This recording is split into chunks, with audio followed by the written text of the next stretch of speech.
Hi, my name is Lewis Carter, and I have about 10 minutes to tell you most of what I know about leading change inside of organizations. Throughout the past 30 years, I have written books like the Change Champions Field Guide, Best Practices in Leadership Development, and about 8 others describing how organizations lead change. And I've discovered a model around it that I'm going to share with you today. The model is SITO. First, changing yourself, choosing to change yourself and lead change in yourself, actively practicing this change inside yourself. The second is leading change in others and individuals through coaching and consistent follow-up feedback, and we'll go into that in a bit. And then the others is leading change in teams, and then within the whole system, the organization. Let's start with myself. The first step to making change with myself is to identify what I've been programmed to believe is my identity and how that's reflected in what others in power, such as parents or teachers in the past, have programmed me to believe I am.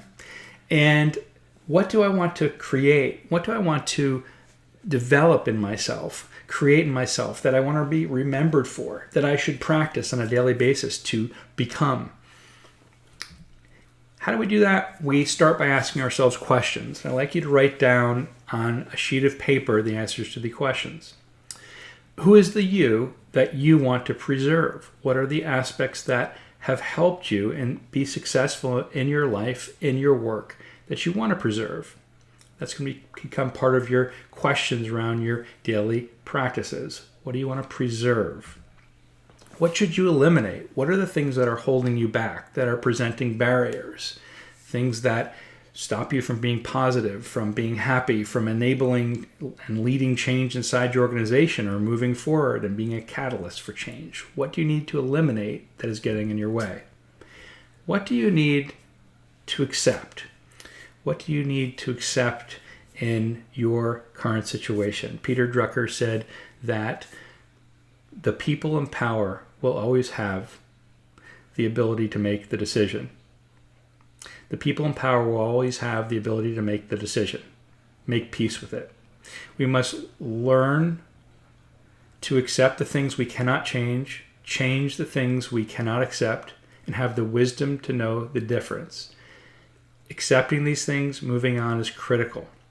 So write down on a sheet of paper, what do you need to learn to accept to move on? People in power will always be the one making decisions. Make peace with it. What is it that you need to accept? And in your worksheet now, write down in the left-hand column, what am I willing to let go of? What am I willing to let go of? What will I choose to let go of? What will I practice letting go of on a daily basis, on an active basis? And then in the right-hand column, what new identity do I want to create? And this is what I want to be remembered for, what I want to develop into, what I want to create for the world, for my organization, for my families. Just take a few moments, write that down. Let's go into coaching others now. That's the second part of the model, the I of SITO, individuals. When having any coaching conversation, it's very important to recognize the ladder of inference. The ladder of inference was first derived in the 5th Discipline Field Book by Peter Senge and Art Kleiner, and it talks about what and how we come to specific conclusions in our lives. And we come to those conclusions based upon our observable data in life. All of our experiences, those affect our judgments. Those judgments affect our actions. We have to be aware of this when having coaching conversations and the reflexive loop between the data you select from your observable experiences, those experiences that you've had, and how you adopt a belief that ultimately will take an action. Understanding these mental models and working with people to help them climb the ladder with you around having a shared mental model will help in that coaching conversation, because you will be on the same page at all times.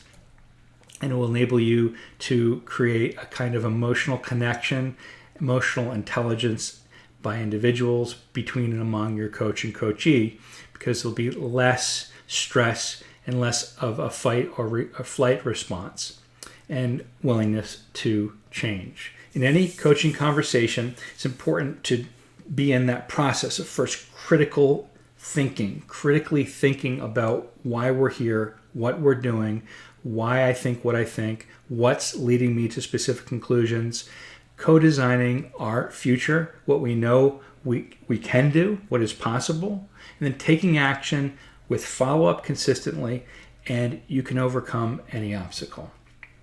The process here that is derived from Warren Bennett's and also the Powerful Conversations Pyramid is around starting a conversation with what's really happening, with you, what's happening inside this specific situation that you're confronted with or you're challenged by. And know yourself in that process. This is where I'm at.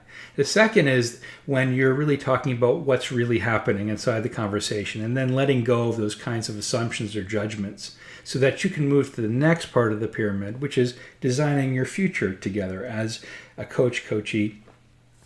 And in that future, you decide what is it that you need to change as a coachee, as a coach even, and that you will follow up with each other to get better.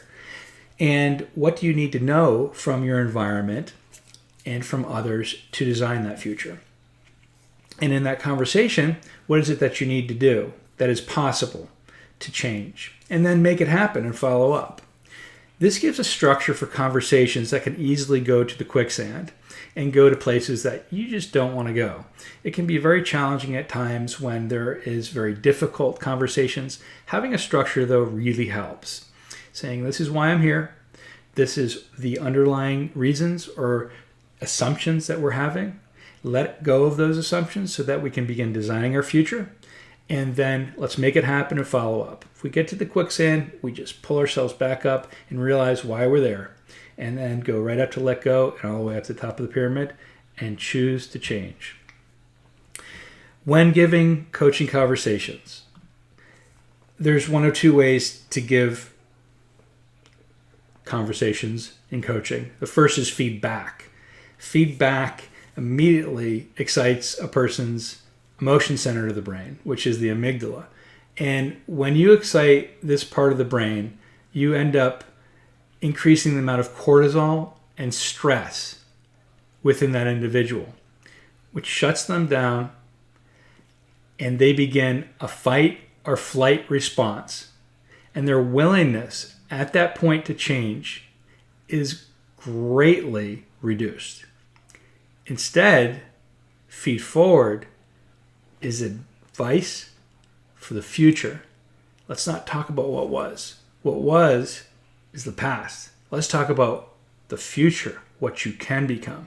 Far more exciting.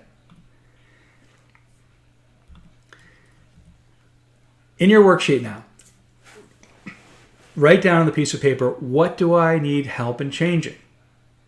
And what's my advice to myself? Try it on your own. Now, find a partner. Ask that partner what you need help in changing. And then ask your partner to give you advice. Then switch. Now you're practicing feed forward. Practicing the essence of a coaching conversation. When you get that advice, just listen. You can give a brief response. After you listen, take it in, accept the gift. Feed forward is a gift. Respond briefly. Thank the person for that gift. Choose to change. Follow up consistently. Study we did of over 3,000 employees within 4 different studies on various organizational psychology concepts. And we found there's 5 different areas or dimensions for highly effective change. These dimensions are ubiquitous and they're universal in their effect and outcome on something called emotional connectedness. And thus, emotional connectedness is showing that there is a correlation between love, the intense positive feeling of love for the workplace, and voluntary discretionary effort. An individual, an employee's willingness to perform more for their organization is greatly increased when an individual loves their organization, loves their workplace. And you must have all 5 of these factors in order for that to occur.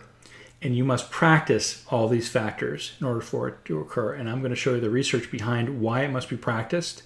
And I'll also show you how it connects to other research, such as effective commitment, organization citizenship behaviors, and the Big 5 personality inventory. We've shown very strong correlations with all 3, which shows that it's very outcome oriented, because effective commitment and organization citizenship behaviors have a strong correlation to the outcome of engagement and also people wanting to perform more voluntarily for their organization.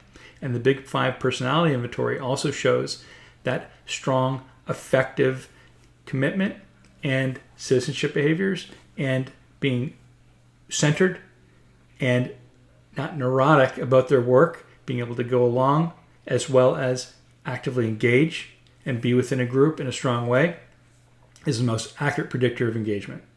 Let's go move on, look at these specific components. Being positive in everything we do. Instead of being negative, talking badly about people, we're positive. Positivity, Martin Seligman talked about this in his theory, that if we stay depressed and negative, it will spiral us. We will never change. Ethical alignment, doing what we say we're going to do, doing what the organization says that it will do and does, collaborating effectively, positive, functional groups, respect, giving respect, getting respect back, respecting as one would like to be respected, and then specifying achievement orientation and the outcomes that you wish to achieve, some of which we just talked about: higher performance, voluntary discretionary effort, attrition, retention. Those are some outcomes you can test for. You can test for behavioral change over time. And achievement needs to be specific to the outcomes you wish to achieve in leading change. There's the active research questions. Here's what we found. We found that passive questions are far less effective than active questions in this research. Throughout 95 studies with over 2,700 participants, we found that 94% reported more improvement on at least one item when they asked a question about how they can get better at a specific item. And then at least 4 items with 75%, and then 6 items with 46%. You can see that there is indisputable truth to active questioning rather than looking to the past for our answers. Here are your daily questions. We brought together the Emotional Connected and Great Company Index with the active questions. Not asking what did I do before, or what happened to me before, or what happened in my team, or did I get an opportunity to in the past. We're talking, did I do my best today to, actively, for myself, taking my responsibility for myself. Create a collaborative team environment, living values espoused, respect others as I'd like to be respected. This is the framework for how you can begin to live that change and enable more positive voluntary discretionary effort and more performance with your employees and within your teams. In leadership as a contact sport, we found that if you follow up with individuals on 360-degree feedback more often and on a persistent, consistent basis, you will have more change than if you never or only once followed up. This is indisputable. 86,000 participants, 248,000 in an upcoming study, cross-cultural, industry, multi-level validation, and also it's one of the 9 most outstanding articles published in Strategy and Business. It's by Howard Morgan and Marshall Goldsmith. Leadership is a contact sport. And the commonalities of this are that it's related to multi-rater feedback. It focuses on those areas for improvement. It has discussion with coworkers. It has ongoing follow-up and a custom designed mini survey.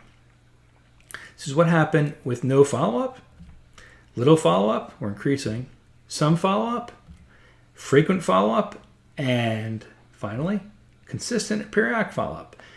Therefore, one can conclude reasonably that the more you follow up on a daily basis or even several times during a day, you catalyze the rapidity of change within your organization. Therefore, if somebody says to you, hey, Mr. Senior Director, or hey, Mrs. VP, how quickly can you make this change happen? Your answer is as quickly as people want to practice it. Let's move to teams. An essential component of leading change is having functional, safe, collaborative teams. Functional teams. On the left-hand side is personal feelings, and this is a lot to do with how you feel psychologically safe within your environment. It's not about friendships. It's about respect. It's about staying positive. It's about people who practice being psychologically safe inside of a team environment, and it's well balanced in that effect. And what can happen in these environments is if it is too much on personal feelings and there is too much of that touchy-feely, feeling good, feeling too psychologically safe, you will have innovation and progress with some. However, there will be people on the ends of the bell curve in this specific situation on high personal feelings that do social loafing. And that means that they're going to ride in the coattails of the rest of the group or the team, and that just can't happen. On the flip side of the coin, when you have too much organization practices, too much structure, and no psychological safety, people get frustrated. They don't feel safe to innovate inside of teams or groups, and there'll be a definite disconnect within your teams, and it'll be dysfunctional.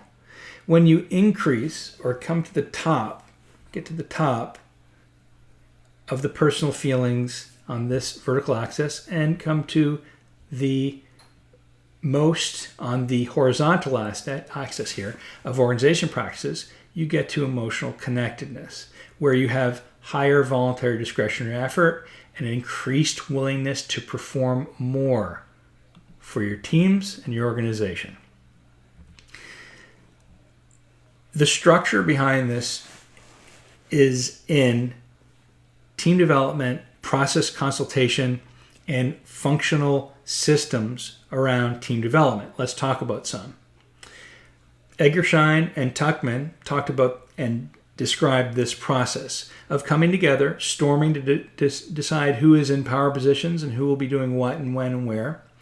Then norming, creating norms around the team and the way in which the group will move forward so as to create an efficient process so you can move forward with certainty. And then performing, getting to outcomes, making sure that the team feels like there's output and knows there's output, and also follow-up.